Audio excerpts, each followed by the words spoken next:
This podcast is sponsored by the Tollington Arms on Hornsey Road, a bubbly pub with a Thai kitchen home to thousands of Arsenal fans every season. Open daily from noon.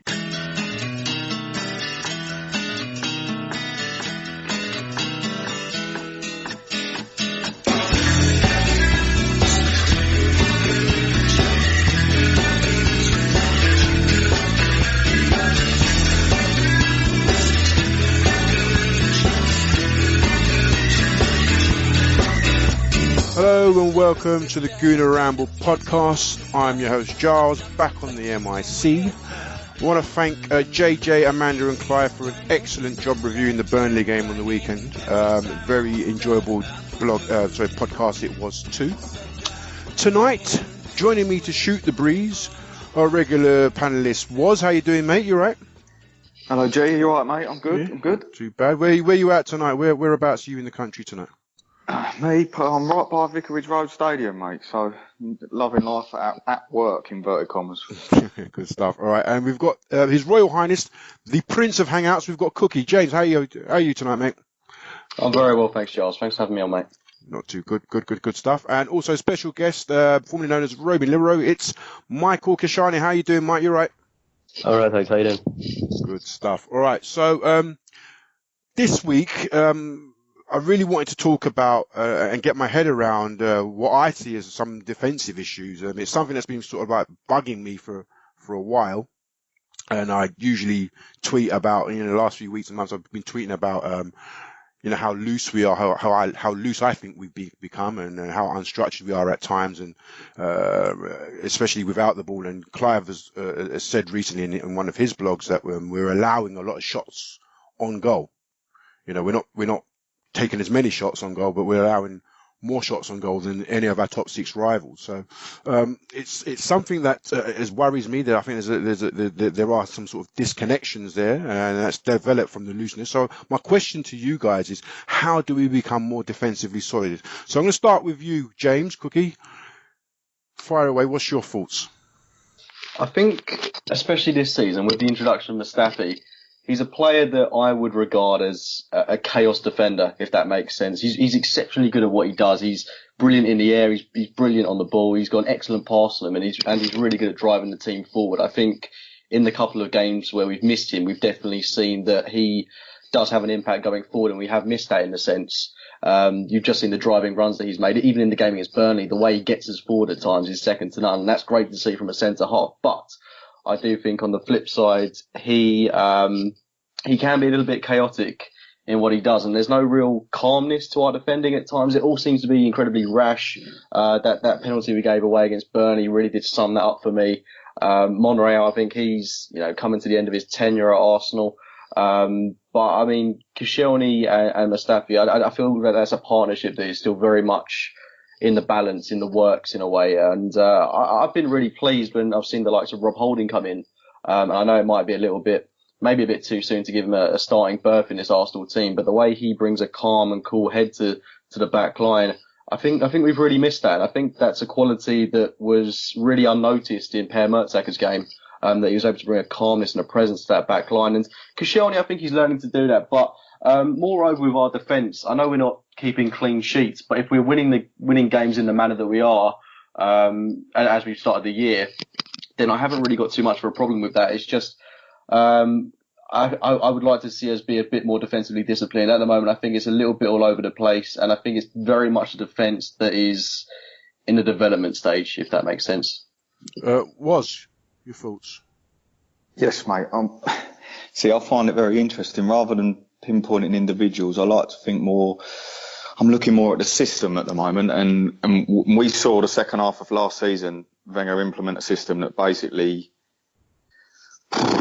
decomposed every individual player bit by bit and ended up making the whole team look a shambles. And the last few weeks, he's edging back to that. And I don't know whether it's because we've had no Walcott. And I noticed earlier on in the season, obviously, Monreal's had a bit of a tough time this year, but we've allowed that left wing to, we spoke about it before, G, about we've almost switched emphasis this season. And the right-hand side, with Walcott retaining the width, has helped Bellerin a hell of a lot.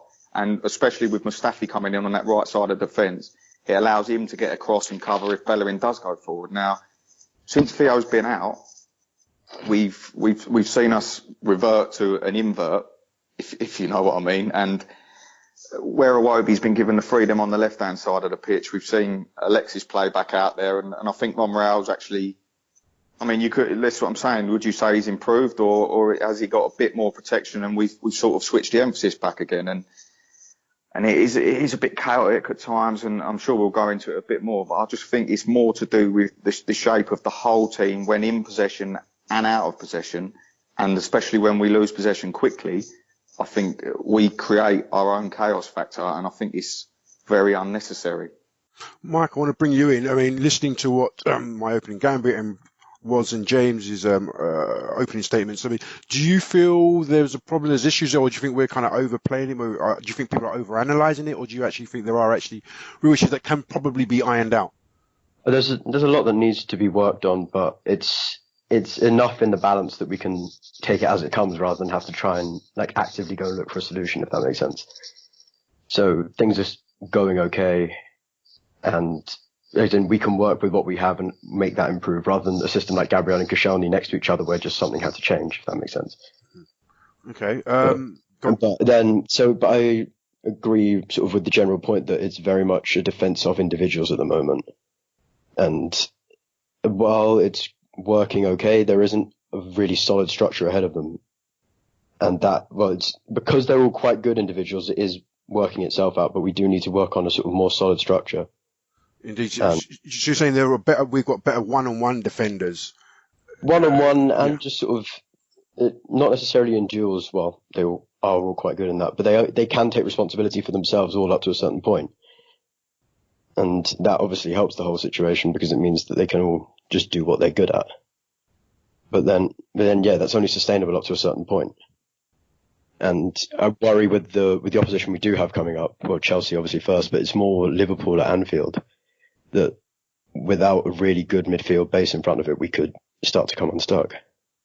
Indeed. And staying with you, Michael, the midfield, the midfield that we have in place at the moment. I mean, for me, this team is built on sort of short passing.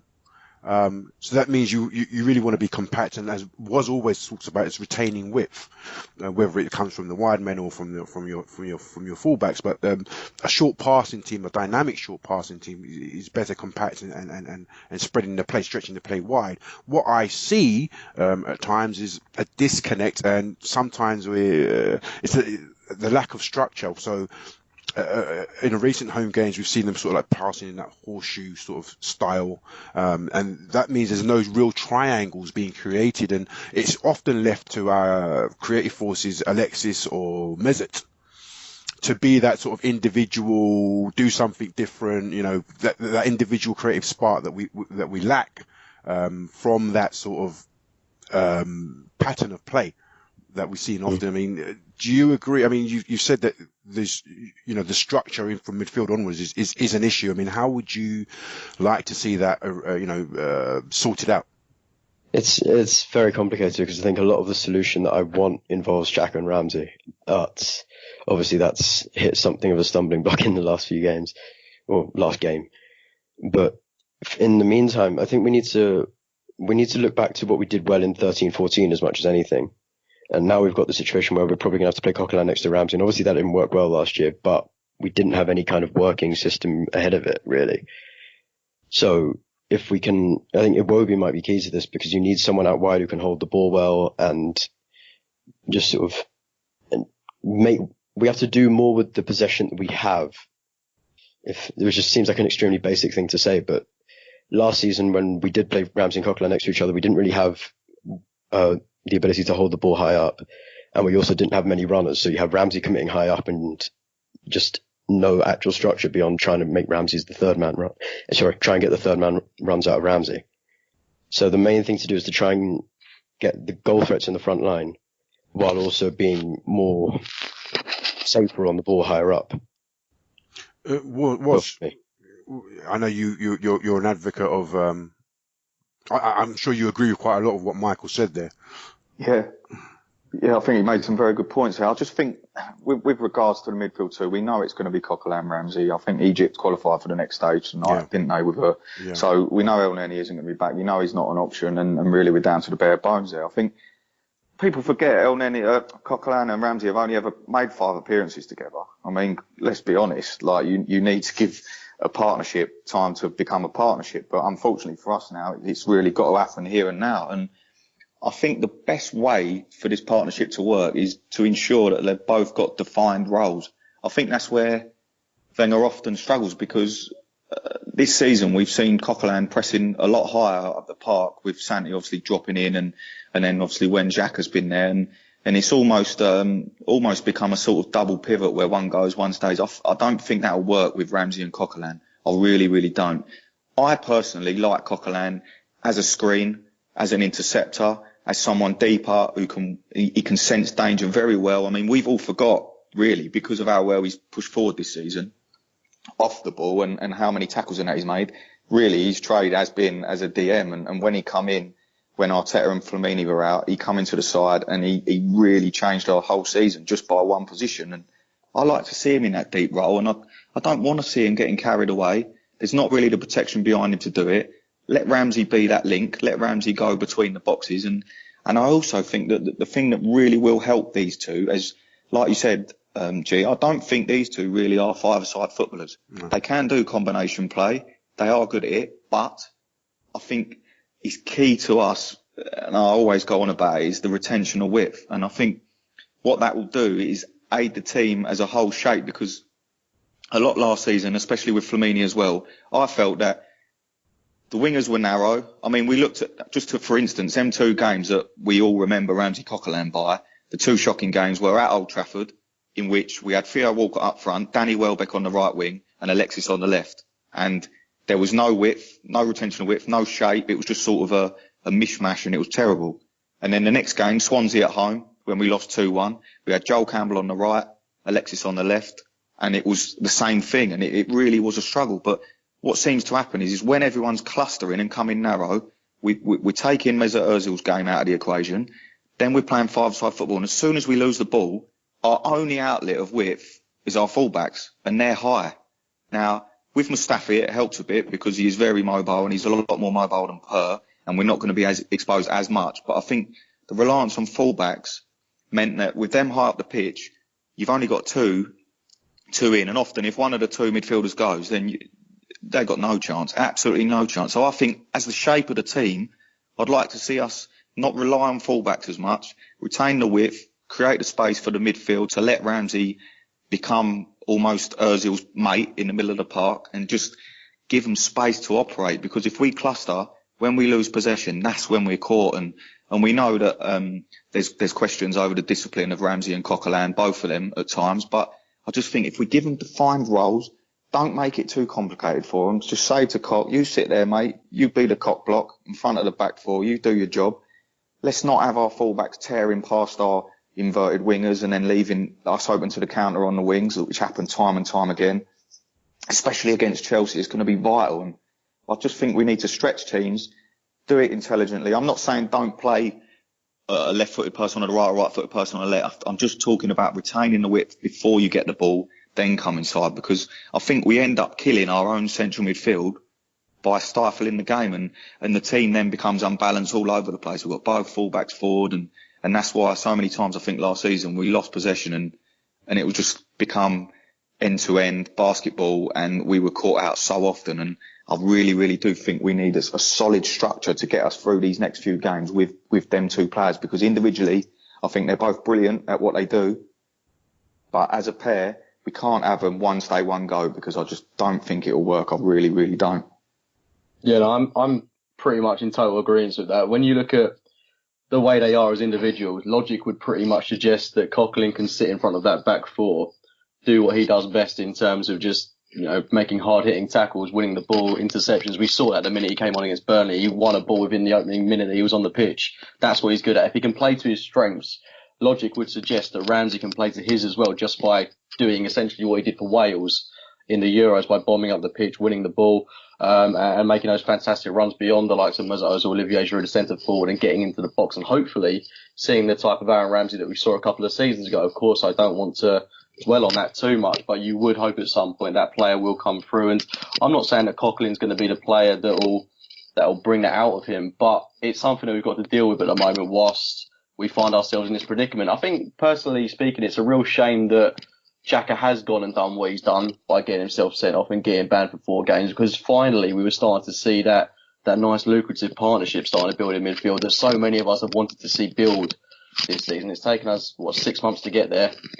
And they were playing some really good football in terms of retaining possession, playing some good stuff. It looks really good in that first half against Burnley, and it worked in our previous game as well. So it's a shame in that sense. But, yeah, I mean, I totally agree with you, was in saying that people are very quick to forget what Coquelin offered when he first came into the team, when we had serious problems in the names of Mikel Arteta and Matthew Flamini at the time. And he was fantastic for us. And that game against Manchester City away was just evidence of exactly what he's capable of, a few seasons ago, of course. So yeah, I think he's more than capable of doing a job alongside Aaron Ramsey, but, time will tell on them two. It's not the ideal midfield pivot that I'd like to see, and it does worry me a little bit. But I think in this game that we've got coming up against Southampton at the weekend, it's a time to start blueprinting and mapping out this current team, and seeing how those two will work alongside each other. I think when Theo Walcott eventually returns to the squad, if he ever does so, then we're going to have a lot more width, as you say, and maybe if we give Oxlade-Chamberlain a bit more time on the pitch as well, we'll see a bit more width. But yeah, no, it's going to be an interesting one with those two in the midfield, but it's one that I'm looking forward to seeing unfold. Michael, have you got anything that you want to add to that in terms of the midfield structure, Ramsey and Coquelin, how we get the best out, how we empower them? I think one of the things we should resort back to again, 13-14, is how we balanced Ramsey and Flamini that time, and a lot of what helped the pair of them was the fact that all of the actual wingers were injured, but we had it was Rosicky, Wilshere, Cazorla, sometimes Gnabry. They were the wingers, and they're all they're all quite safe players on the ball, and that allowed us to sort of gain some more control back within the game. But obviously that's different now because we'll have Alexis in the side. In the sense that structure allowed Ramsey to then go forward as well as doing his defensive duties. But if we can switch things, if we can have 2 runners in the forward liners, or Alexis and someone else who can run beyond the line, so basically Alexis and Perez, or Alexis and Walcott, then I think we can be a lot more contained in the centre of the pitch, because you can allow Ramsey to be more of a central midfielder than a runner, which is sort of, I think, a lot safer of a way to go about things. In terms of bringing in the third man, do we want to see Ozil sort of reprising his chief creator role, or are we happy to see him sort of playing that false, whatever it is, false 9 or false 10 or whatever the hip word is, hip term is now? I mean, for me, it started well at the beginning of the season, but his output has kind of dropped off in terms of the goal scoring sense, and we haven't really seen his creativity so consistently over the course of the season. I mean, is it something that you guys have noticed and would prefer to see him sort of reprise that sort of chief creator role? Coming to you, James. To be honest, I mean, I think it's a bit hard to say I feel bad for a guy that's on about 250 grand a week, but I think his game is maybe a little bit overanalyzed at times. I think it's difficult for him in the sense that he started the season in such scintillating form, and that system we had where it was Iwobi, Walcott, Alexis playing in front of and alongside Mesut Ozil, that worked so well for him. He was allowed to make runs beyond Alexis. He was able to link up with the players around him so well, and it was just something that I think every Arsenal fan enjoyed watching so much. Now he's had that little period off. He's come back into a team where Olivier Giroud is the focal point of our team, and I don't think there's any reason why that shouldn't work for him, but it is in a way disrupting his game. Because he's having to adapt to new systems constantly. But I think he's a world-class player, and the way he came in against Burnley, I thought he had a fantastic game, and that should only prevail given that he's had this this Christmas break off, really. So I'm looking forward to seeing how it will develop over the coming games. And I mean, last season, let's not forget, he got 19 assists in the Premier League, and that was still playing with Olivier Giroud in front of him. I just hope that the concern for me would be that last season he did have that real dip in form towards the back end, and he didn't really create much at all.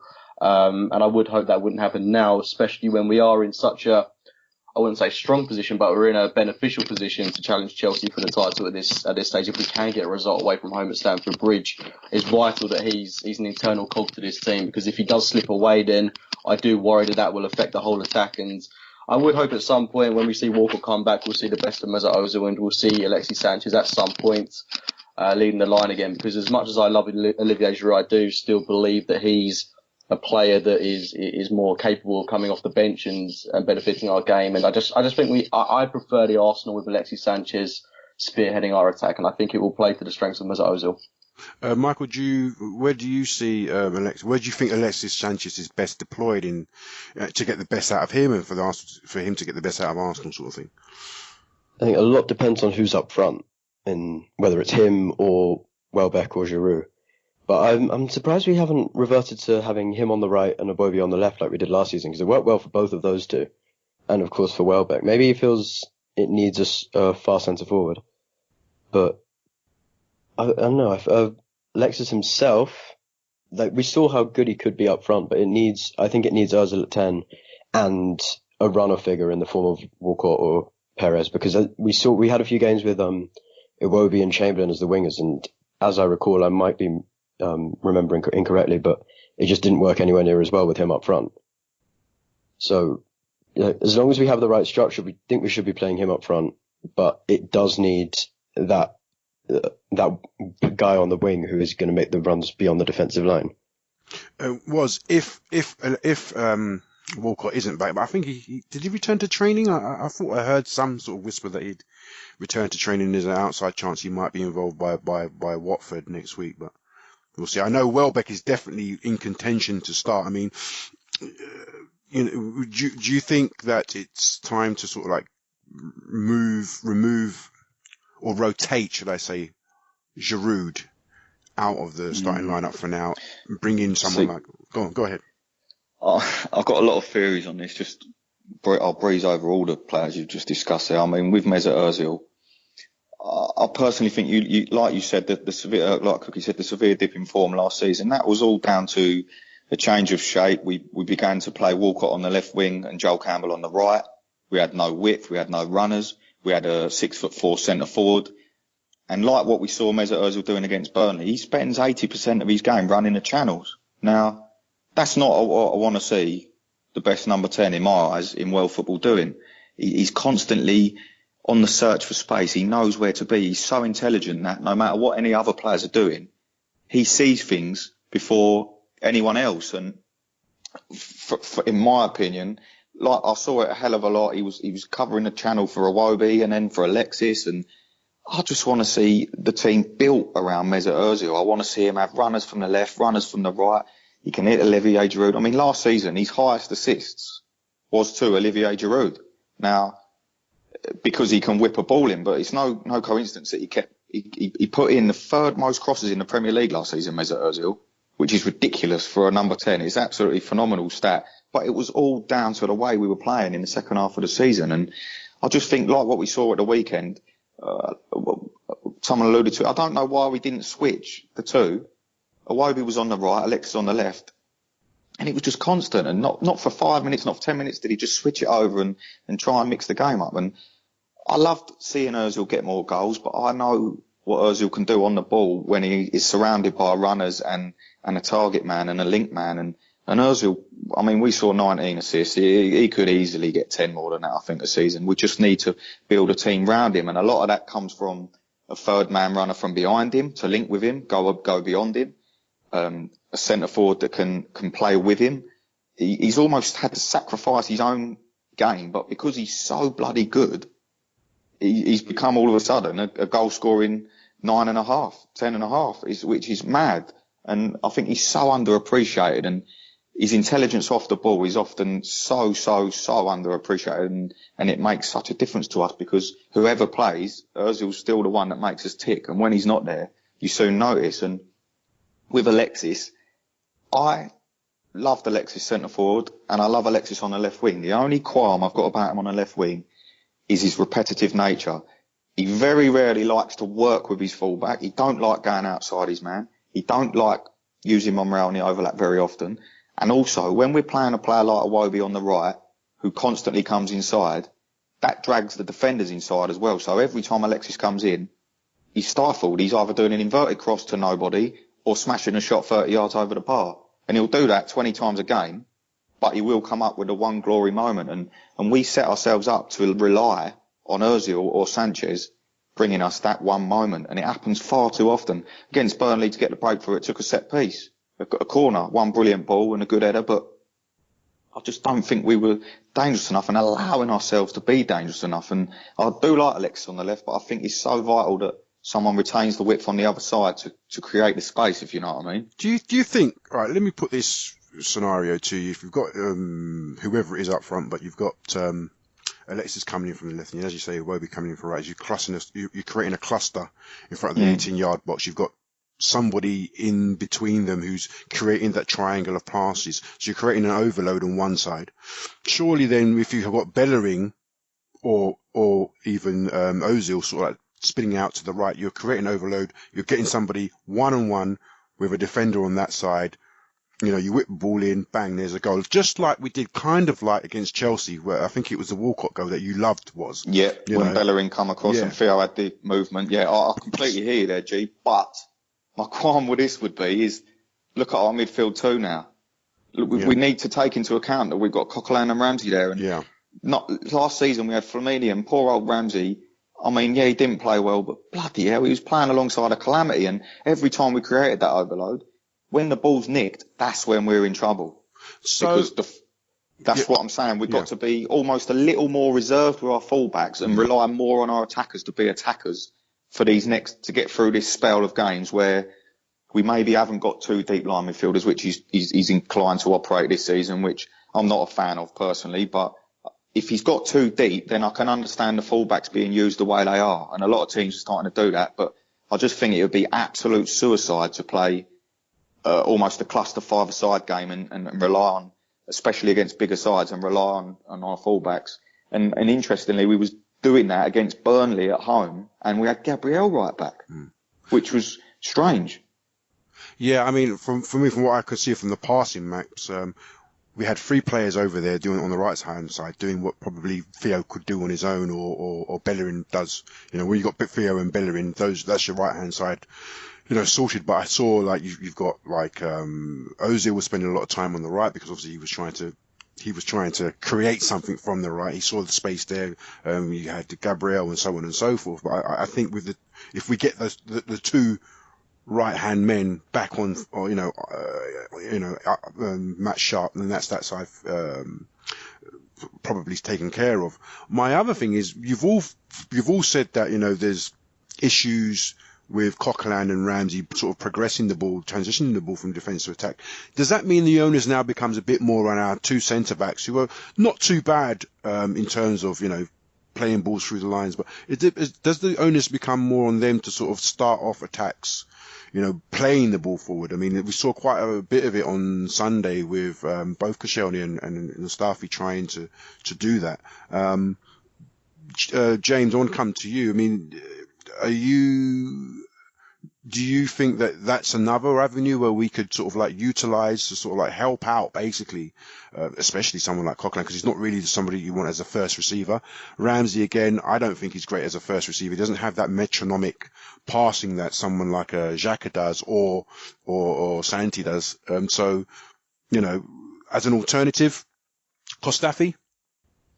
Yeah, I mean, you'd like to think so, but I would say it says a lot about our team if we're having to rely on our centre-halves to play the ball between the lines. I mean, how many other teams in the Premier League are really doing that at the moment? But on the flip side, it is something that could be a good alternative and could play to our strengths. The way Mustafi has shown in recent weeks and during his tenure at Arsenal, he is fantastic at not just playing it between the lines, but also just driving forward. And that's a real strength of his game that I think has gone a bit undervalued. If we were to play him at right back, I think he'd do a fantastic job there as well, because he's just so good at simply getting the ball forward by just keeping it to his feet and driving the team forward. But yeah, I mean, it's an option, but it's not one that I would particularly want to rely on too much. And realistically, in my heart of hearts, is Arsene Wenger going to be looking to do that? And honestly, I don't think the answer is a yes.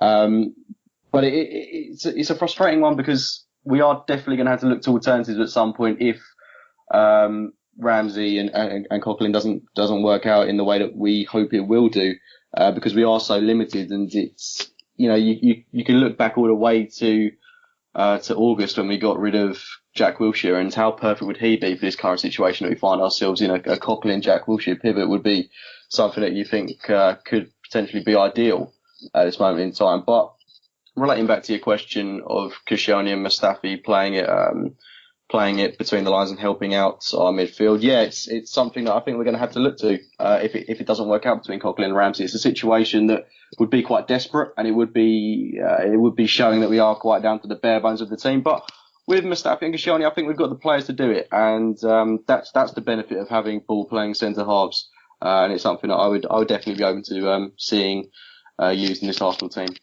Okay, cool. All right, let's move the conversation along. We've got our upcoming run of games are Saturday away at Southampton, then Tuesday home to Watford, and obviously the big game against Chelsea, and then after that it's Hull. Most people's concerns are we're going to be playing two men in central midfield practically for that whole run of games, because we know that Wenger kind of takes the FA Cup pretty seriously. We've got to beat Southampton down at the Dell, or sorry, should I say St Mary's, because we just haven't had a good record there. The benefit, I suppose, the one benefit for us is that we're not travelling too far. What Southampton's 2 hours down the road by coach. We're playing at home against Watford, and then we're going down to West London to play Chelsea. So that's a benefit. But coming back to you, Michael, I mean, do you think that Wenger will be forced to play those two midfielders throughout that series of games, or do you think there's a chance? Do you think that he has enough faith in maybe Oxlade-Chamberlain or Iwobi or somebody else sort of like coming into the mix and giving those guys a break? Because both of them are really just coming back from injury. I know Ramsey's had a run of games, and in the last few games we've actually seen him coming back to something like peak fitness. But for someone like Coquelin, who's just come back, is it a lot to ask, or do you think that those two will be fine for that run of games? Well, Arsenal's not the best with rotating at the best of times, but I could see. I mean, I'd be surprised if he rotates either of them until El Nenny's back at any point, because maybe Chamberlain in the pivot for Watford at home, something like that. I mean, but I'd be really surprised, in all honesty, until we have an alternative option. And yeah, I'm not sure whether that's a good thing or a bad thing. Obviously, both have the injury issues. Ramsey's hamstrings are dodgy, and Coquelin's been out for a little while. But yeah, I'm not trusting Iwobi as a number 8 at all at the moment, and Chamberlain has always been erratic there at best. So, do you think that it's definitely going to be those two then, Coquelin and Ramsey? And it's just a matter of how we sort of manage the minutes, and how we sort of like keep them up to peak condition with in between games. I suppose the run of games isn't that bad. It's only really the Watford game on the Tuesday that sort of like is the one sort of sore sticking point in that run of games. Otherwise, it's 7 days, isn't it? Yeah, and the advantage of it being Watford at home is not to underestimate them, but it is the kind of game where you can potentially try something different. So if he is going to maybe put Chamberlain in, or even Iwobi in that central midfield position, that would be the game to do it. And again, I'd be surprised if he actually did, but we do have that option. For now, though, I think we've kind of got to hedge our bets or pray for El Nenny to come back at some point, just in terms of just so we can have another option there. Would you reckon? I was hoping we'd sign Kim Kallstrom again, mate. Nah, in all seriousness, I think I don't see why this pairing can't play 3 games in a week. I think the important thing is that we've got to take into account, if we do get the opportunity during these two, Southampton and Touchwood will be 9-0 up after 60 minutes, and we can make a few subs. You know what I mean? And that's what Wenger often is very poor at. He doesn't. When games are won, he doesn't react and think, well, I'll tell you what, we've got a game on Tuesday. Let's hook a few of these big men off, and we're really going to need them. And I wouldn't rule out maybe seeing Maitland-Niles. He's a central midfielder, and I was really impressed with him once he grew into the game. I mean, I feel a bit sorry for him out at right back. It's not his position. And Coquelin, same thing happened to Coquelin earlier in his Arsenal career.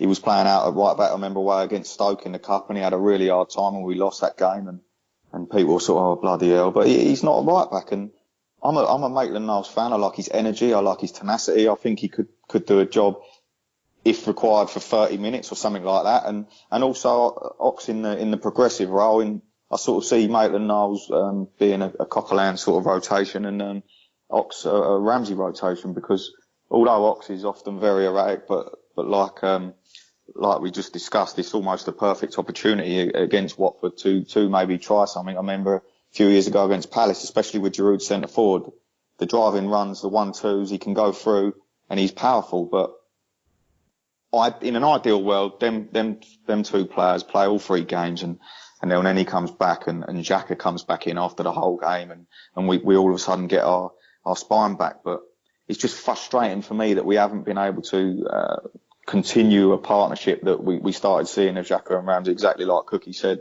And really, I think that helps the balance of the whole side if you've got a settled spine, Kostafi, and then the 2 in front. And I think the team will grow around that. But again, we've come to a situation where we've got another 2. We've had everyone, haven't we? We've had Xhaka El Neni, we've had Coquelin El Neni, we've had Santi and Xhaka, we've had Santi and Coquelin, we've had Xhaka and Ramsey. I mean, how we're at this stage of the season without knowing our number 1 centre midfield partnership, for me, is quite distressing and quite worrying. But I just feel that hopefully they can stay fit and as I say, touch wood, no injuries. And if we do get in a situation in any of these games to give these players a rest, we've got to think, right, who's the key men that we need for the next game? Where are we short? What are we going to do? And make sure we do that. And Ramsey, I actually think he's getting fitter and fitter every game, and watching him, he's running past people now. At the weekend, he had over 5 take-ons, the most in the whole match. And he seems to be able to, he's getting that spring back. And I think we're also a little bit harsh on him on his passing. Because if you look last season, when he was alongside Flamini, 90% of the games that Ramsey started alongside Flamini, he was the top passer on the pitch. He was touching 100 passes on more than one occasion. He's not that bad. No, I know what you mean, but I mean, what I'm saying, he's one of our chief creators. I would say he's one of our 4 chief creators along, where you've got Ozil, Alexis, you've got him, and then I would put Iwobi in that bracket. But I mean, talking about first receiver, getting it out your feet quickly up the field, as having that sort of variety of passing ranges that someone like Xhaka does. For me, he has different attributes, and I don't think he has quite those attributes to get us up the field like that in the same fashion that Xhaka does. That's what I'm talking about. Come on. Yeah, do you know what I think helps that? I've noticed a lot lately this season in games where we've been struggling a bit. Our mate Mesut, he drops deep. So deep. Yeah. He comes so deep for 10 minutes, and all of a sudden we start getting the ball. Then the defenders start coming. They think, oh wow, hang on a minute, Ozil's disappearing, and then next thing you know, he's left wing Ozil, and we created the space for a long ball, and Mesut will come in and help them too, and I think that will continue. And like Mike alluded to, we need probably a safe ball playing player out there to help them too in the middle of the park. And if Mesut's coming in deep, I don't see that there'll be an issue as much as we think, because we're so used to seeing Santi be so immaculate. We think it's a massive problem, but not every team has a Santi Cazorla, and not every team has a Granit Xhaka. So we've just got to adapt the way we play. And back to the previous point, obviously, we really, really do need to keep them fit right through until Chelsea, and through the whole game, and then let's get players back, and then they can have a rest. Indeed. Set up in terms of formation. Michael, come to you. Got a question here from @loop_noir80, and he says, what formation do you think best suits the personnel that we have? So bring that question to you, Michael. What do you think is the best formation? For the squad we have at the moment and the players available, yes, right. I'm pretty content with the 4-2-3-1. But for Chelsea, I'd be interested to see if we can sort of try to shore things up just that little bit more and try to go for a 4-3-3. But it would need El Neni back and ready to play. So we get stuck at that point. But anything for standard games, I think 4-2-3-1 does us fine as long as there's a balance across the side. For bigger games, maybe we need that extra presence in central midfield, but either we don't have it in the squad, which is the situation now, or to go something more wholesale is just a huge risk for out of nowhere. Why do you think we need an extra presence in midfield in those big games?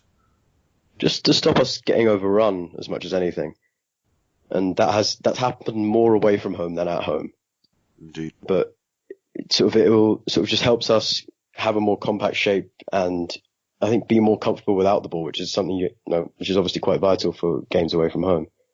But in that setup, like as much as I hate the idea of moving Ozil from number 10, I would be interested to see him on the right, Perez on the left, Alexis up front, and Ramsey is the most advanced midfielder. So we have his runs being sort of the ones to break the lines rather than Ozil's or anyone else's sort of. So use that as our counter-attacking outlet rather than pace down the wings. James, yourself? Sorry, I got lost halfway through there. That's all right. No. I know exactly what you're just talking about. Basically, you having the three in midfield with Ramsey being the most advanced, like you say, he does for Wells in a sense. So you have the two sort of behind him. Maybe El Neni as the man that gives and lends it, and then somebody behind him, and then you've got the three men up front with Ozil on the right, Perez on the left, either Sanchez or whoever up top. Exactly. Yeah. Yeah. So you've got the two men protecting Ramsey's runs, lying deep. James, what's yours? I feel like we've had this conversation a lot in the past, but it's a pretty redundant question because, I mean, when have we ever seen a change? I mean, it's simply a 4-2-3-1 with Arsene Wenger. It's very, very rare that he changes that formation, but I'm in total agreement with Michael. I think it's a formation that this squad is comfortable with. I think it plays to our strengths the majority of the time, but for that Chelsea game in particular, it would be so beneficial if we could go to a 4-3-3, just flood that midfield because as much as a lot of Arsenal fans won't want to hear it, we are probably the underdogs going into that game, and it's important that we can retain possession but also be comfortable without the ball, as Michael said. And the only way I feel that we're going to do that is by flooding the midfield, by being a little bit to stop ourselves overrunning. It's as simple as that, really, because too many times we've tried to play football the Arsenal way and just hasn't worked to our favour. The only time that I've seen us try and tactically set up correctly in the game was a couple of years ago in that game away from home against Manchester City, where Arsene Wenger just got rid of his stubborn ways and we played a really good game of football. Not the most tantalising game from an Arsenal perspective, but the way we lined up was just bang on in terms of getting them on the counter attack, and that's exactly what we've got to do going into that game against Chelsea. But the problem remains because we don't really have three fit midfielders. It'd be nice to see us line up with Coquelin just protecting that back four and then Ramsey ahead of him. But then you've got another spot in the midfield with no one to occupy unless you bring in someone like, we could even be looking to bring through like Ben Sheep or something at this point, which hopefully won't be the case. But I think we will see us continue to line up with a 4-2-3-1. I think that's something Arsene Wenger is going to persist with going into this game, into the Chelsea game, should I say. And hopefully it will play to our strengths. But in my personal opinion, in agreement with Michael, we should be looking to flood the midfield and go for a 4-3-3 in these big games away from home if we are to stand a chance of getting something from the match. See, I can understand why he wants to go for it. He prefers a 4-2-3 because you've got several layers of lines, of attacking lines there, or phases of passing lines there. So, instead of like having two banks or three banks of lines, you've got three or four. But all too often, like as I was saying at the beginning, is we don't create a lot of triangles. And we become quite flaccid, we become quite predictable, especially in the first half of games, become quite predictable. We are very loose, we're very disconnected. The spacing, the distances is something we talk about a lot on this podcast. And that has to be eradicated. And I suppose that's why when we're without the ball, when we're being attacked, we look very loose, we look very unstructured. They seem to get out our underbelly quite easily, and that's not just the big teams. It's even the mid-table, the middling teams that are doing that to us. And there's a big push. There seems to be a common theme amongst Arsenal fans now that having the three in midfield would shore us up and be that pragmatism, that safety would be a benefit to us. But as you say, James, there's not really enough options to go that route. So I'm hoping that if we are to persist with 4-2-3-1, somehow he makes us a bit more compact, as Michael, as you all were saying, Michael was and James, that we become more compact. And the distances are are equal. The pressing is shared rather than just having Alexis being the rogue presser and then everybody else not knowing what they're doing. Because you saw that against Man City, especially in the first half. I thought, Alexis was urging the team on to press and he was the only one pressing. And it just seemed like people were caught between a rock and a hard place. Like, what do we do? Do we press? Do we stay, tight, compact at the back or whatever? And there needs to be a bit more uniformity, I suppose is what I'm saying. Without the ball, guys, how do you see us? How do we set up? Because I asked this question, and me and Jane had a conversation offline, and Jane believes that we have we've shown three different systems of setting up without the ball. There's 4-4-2, which is the common one, but there are also, you've seen 4-1-4-1 or whatever, and there's another third system. I mean, is there some sort of, I want to come to you on this one. I mean, have you noticed there's a pattern of how we set up without the ball when we're defending our goal? And if you have seen a pattern, do you agree with it? Do you see there's a better way of doing it? I just think it's very, very difficult. I mean, the whole team, I'm not sure it's as structured as we like to think it is. And I often look at us defending and I question whether we know exactly what we're doing. And the amount of times you see fullbacks left 2-on-1 and centre backs buzzing across, and we just seem all at sea at times. And that's even against the smaller clubs. And a lot of that I think comes personally down to the structure of the formation. And our mate Clive, I know he'll be doing cartwheels listening to them boys talk about 4-3-3. He'll be loving it. But he wrote an article the other week about partnerships, and it made me start thinking. And in a 4-2-3-1, I think both offensively and defensively, partnerships are so key. And I look at my fullback and I want them to be in tandem with their winger. That's what I want to see out of that formation. I want them to know that if the fullback goes, the winger's going to be dropping in for him and they're going to work together. And there's a real disconnect, I think, in wide areas at the moment. And I like what I've seen with earlier on in the season when we did have Walcott, Bellerin and Mustafi as that right trio. If Bellerin ever went in advance of Walcott and he was going underlapping, overlapping, we had it sorted. Mustafi is quick across on the cover. We seemed to shuffle across. We had no danger on that right side. But as a result, the left side went to pot. And I just think far too often Arsenal is struck when they're comfortable in possession and we're cruising in games, especially early on in games, and we're just not concentrating. And these teams are quick to pounce on us, and they see what we're doing. They see the over-reliance on the fullback at times, and they see the spaces that we leave and create with the distances between our players. And like we've all said, the compactness and I think the partnerships are the key things, because if we can get our two central midfielders to work with our two centre-backs, if we can get our two wide men to work with our two full-backs, and we've got to connect between our centre-forward and our number 10, between the midfield, work almost through the lines as such, and we've got defined roles and everyone knows what they've got to do and when they've got to do it, I think we'll be a far better football team. Okay, so Michael, what are your thoughts about how we set up off the ball?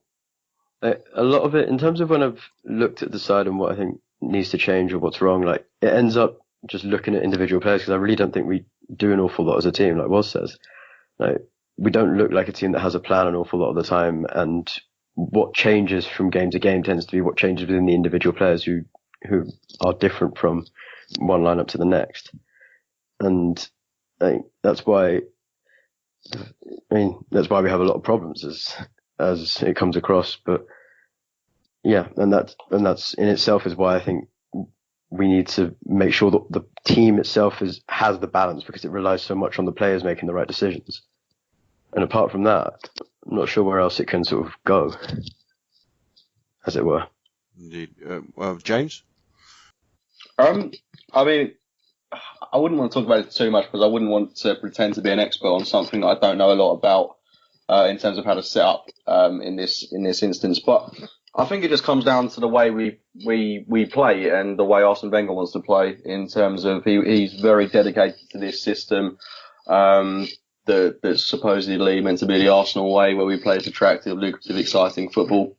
But there are simply times where we are just so tactically inept, and it's just been the case for season upon season now, especially going into these games, such as the one coming up against Chelsea, where we just don't analyse the opposition enough, and it tends to be a case of, we've just got to play to our strengths, and we'll come out a better team. But that's simply not the way it works, especially when we've got a depleted midfield at the moment. We've got to analyse our opposition, and a lot of that will come down to how we play without the ball. We have done it brilliantly well at times. As I say, that game against Manchester City a few years ago, I mean, it's a perfect, I know I've brought it up a lot throughout this podcast, but I mean, it is a prime example of how good we can be without the ball. I know that was a few years ago, but the foundations of that squad still remain today. Another time when we've done it against Bayern Munich at home and we beat them 2-0, yes, you could argue we were very fortunate in that game, but still, we were very defensively disciplined. I think it just comes back to a point I made right at the start of the video, that our defending at times is very, very chaotic, and all round, this team at the moment, for me, is so incredibly disjointed. We don't know our strongest starting 11. We're not helped by players continuously being out time after time. And finally, when we do get a bit of rhythm going, then an integral cog to that system, such as Theo Walcott, goes missing for a month or so. So it's really frustrating at this moment in time. And at this stage in the season, you would hope we'd have a bit more of an understanding of what our best players are in specific positions, because I would like to be in a position such as the one Chelsea are in, where we kind of know what players are going to start each game. And I'm all for rotation. I'm so thankful that we've got a squad with the likes of Lucas Perez, Oxlade-Chamberlain, players that can come off the bench, impact the game. We've got so many options in so many different positions. We've got players that, quality players that aren't even making the matchday squad.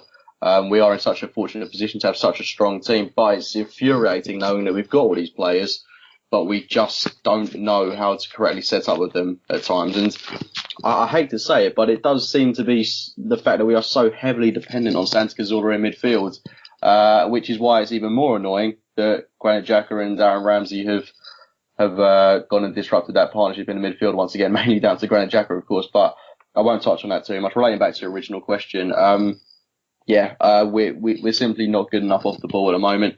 And it's something that I think we're going to have to adapt to very, very quickly, especially for that game coming up against Chelsea. Okay, so quickly looking forward, Southampton, Watford, is the best form of defence attack? I'll stay with you, James. I don't know. I mean, I don't know how Wenger's going to view these games, especially that one coming up against Southampton. It's the FA Cup. Is he going to play a squad with a few youth players in there? Are we going to see Adelaide, Maitland-Niles potentially get a chance in this game? I think it really remains to be seen. I can't call the starting 11, but I would hope that we'd go with a very strong team. And whilst we do have this depleted midfield, and whilst Southampton, I think they might still be about Virgil van Dijk for that game. I'm not 100% on that one. We do have an opportunity to go at this Southampton side at St Mary's, where we've got a really appalling record, and it would just give our squad a real much needed confidence boost if we can get just a comfortable 2-0 win away from home where we've dominated the game. I think that's what this squad really needs at the moment to get itself back on track. And I mean, I'm talking a bit like it's all bad at the moment. We've won 5 out of 6 games. Yep. I mean, I really shouldn't be so negative about it, but the performances just haven't been overly convincing. But I mean, I suppose it's kind of exciting in a way that when we do start playing good football, it's going to be testament to how well this team has played during the course of this new year. But relating back to your point, I would go much with a very attacking team in that game against Southampton. I'd like to see Lucas Perez start that game. I'd like to see Danny Welbeck start. Alex Iwobi remain in the team. If Theo Walcott's hopefully going to be back, I'd like to see him get 30 odd minutes off the bench. And maybe that could be the game to test the Coquelin-Chamberlain pivot, which could, I know sounds a little bit mental, but I think that could be an option considering our options are so limited. I'd rather see it tested in that game as opposed to the Watford one. But the FA Cup's a tournament I want us to go all the way, and I'd love to see us get to the final of that if we can. And the same really for that game against Watford on Tuesday, but I'd revert to playing Aaron Ramsey in midfield and then just go back to the team that we know best, Alexis, Giroud, I suppose. And if Walcott's fit, I'd like to see him come back into the team. But it's an exciting couple of games coming up and a good opportunity for us to really get a blueprint of this squad and how we're going to line up going into that game against Chelsea. Michael, same question to you. Is attack the best form of defence in these next couple of games? For Watford, definitely. Southampton's just always really difficult to call, especially away from home, and obviously the struggles we've had down there are testament to that. But the question, as James said, is just how much he's going to rotate and how he's going to try and approach the game generally. Southampton just got to the League Cup final this evening. They've obviously been in bad league form though, and it's a question of how much they're going to prioritise it as well. But at the same time, I could barely give you an answer for Southampton because it's just God knows what we're even going to try and do. With Watford, we'll be at home. We should be comfortable. Like James said, you want to see Lucas start. You want to see that Walcott if possible, Chamberlain, and sort of really go at them early and try and get the game sort of finished ahead of Chelsea. Do you think though, and was maybe you can come in as well, do you think though that Watford being the penultimate game before Chelsea, he wants to have that 11 sorted for the Watford game, bed that in so that he's ready for the Chelsea game. So in many respects, maybe we'll see a slight kind of, not a heavy rotation against Southampton, but kind of like a rotation, maybe 4 or 5 players coming in for Southampton to give certain players a breather. And then Watford is the game where, bang, right, this is my 11. This is the system we're going to go with Chelsea in mind. Yeah. Go on, Mike. Carry on, mate. Sorry. I was going to say, could absolutely see that. And I reckon that's more likely what he's going to do. But personally, I would rather us do it the other way around and sort of try and get that structure ready in a game like away at Southampton rather than at home to Watford. But I think you're closer to being right in terms of what will actually happen. Yeah. I mean, there are a big couple of games. We underestimate the importance of them. We've been talking about Chelsea for a long, long time now, and games have been bypassing us between them. But me, as was the football fan, I mean, I will wake up Saturday morning, a few beers, down there on the train, nice easy journey down to South Coast. I want to see us go all guns blazing. I love my attacking football. I love my exciting Arsenal. I'm one of these people that would rather see a game be 5-4. I don't care as long as we win the game. I'm always have been a sort of attacking romantic, and as I discussed earlier, I used to love the Arsenal to turn up and go, look, we're the Arsenal. This is what we've got. We're coming at you. Deal with it. And we ain't seen enough of that recently, and we've got the players to do it. I mean, we've got Alexis Sanchez, Mesut Ozil, we've got people like Ox. Bloody hell, no, Ox, he has his off days and his on days, but no one wants Oxlade-Chamberlain running at you. We just got so much power and pace that we don't really utilise. And I want to go all guns blazing at Southampton. I want to go all guns blazing at Watford. And fuck it, why not go at Chelsea? What else have we got to lose? If we sit back in deep like we did at City and just made an embarrassment of ourselves, we got it completely wrong. We were non-existent. We didn't even attempt to get over the halfway line after we took the lead, and it was only a matter of time. And Chelsea, with the system they're playing, they're very hard to beat at the moment. But if we sit in, I think we're just going to get munched. And I think Arsenal are best at attacking. And with regards to the heavy rotate, I'd be gutted if we heavily rotated for Southampton. It's a big risk. We've had a poor record down there, and they're almost a bogey team who know how to play us. I'd just like to see us maybe change 1 or 2, but I don't want to see too much. And I think it will do, especially Coquelin and Ramsey, as we said earlier, if we can keep them fit, then it's a risk maybe, but let's be honest, it's only 3 games in a week, and we've had a week since our last game, so we should be able to carry it off. And what a lovely week it would be to go out and win all 3 games. But you know us being Arsenal, that might not be the case, mate. But me as a happy chappy football fan, until the game actually kicks off, and I reckon we are going to win all 3. Indeed, good stuff. All right, so quick prediction Saturday. James, your prediction? I'll be confident. I'll say 3-1 win for the Arsenal. Cool. Michael? I'll be pessimistic and say we're going to lose 2-1. just for balance. Good stuff. All right. Good. Yeah. Go on. Warren? Oh, my God. Good old Mike. That's good of you, mate. I reckon I'd like to think we'll turn up, and I think we'll turn up well, and I think Southampton might struggle after the midweek exploits and without certain players. And if we hit the ground running, it could be a good result, something similar to Swansea, but that's just me being very, very, very happy about things. So maybe 3 or 4-0. Yeah, in more seriousness, I think this is a really good chance for us to get the win, but it's close enough to the game now where I'm just expecting us to lose. So. Any optimism's gone. You know what? That's what supporting Arsenal's like, isn't it? For fans, you can never trust them. Can never trust them. Goes in the cycle. A week before the game, I'm sure we'll win. 3 days before, I'm sure we'll lose. Exactly, just like that. Okay, cool. All right, guys, it's been a pleasure having you all on. Thanks for all your brilliant input, James, Cookie, Woz, and Michael. Cheers. Good stuff. And join us again on the weekend as we review the Southampton game, hopefully after a win, progressing to the 5th round of the FA Cup. Catch us on all the channels, Twitter, you can catch us on SoundCloud, iTunes, YouTube, off the Ramble website if you want to download the podcast. I've been your host, Giles. It's been a pleasure once again being back behind the mic. Thank you and good night. This podcast is sponsored by the Tollington Arms on Hornsey Road, a bubbly pub with a Thai kitchen home to thousands of Arsenal fans every season. Open daily from noon.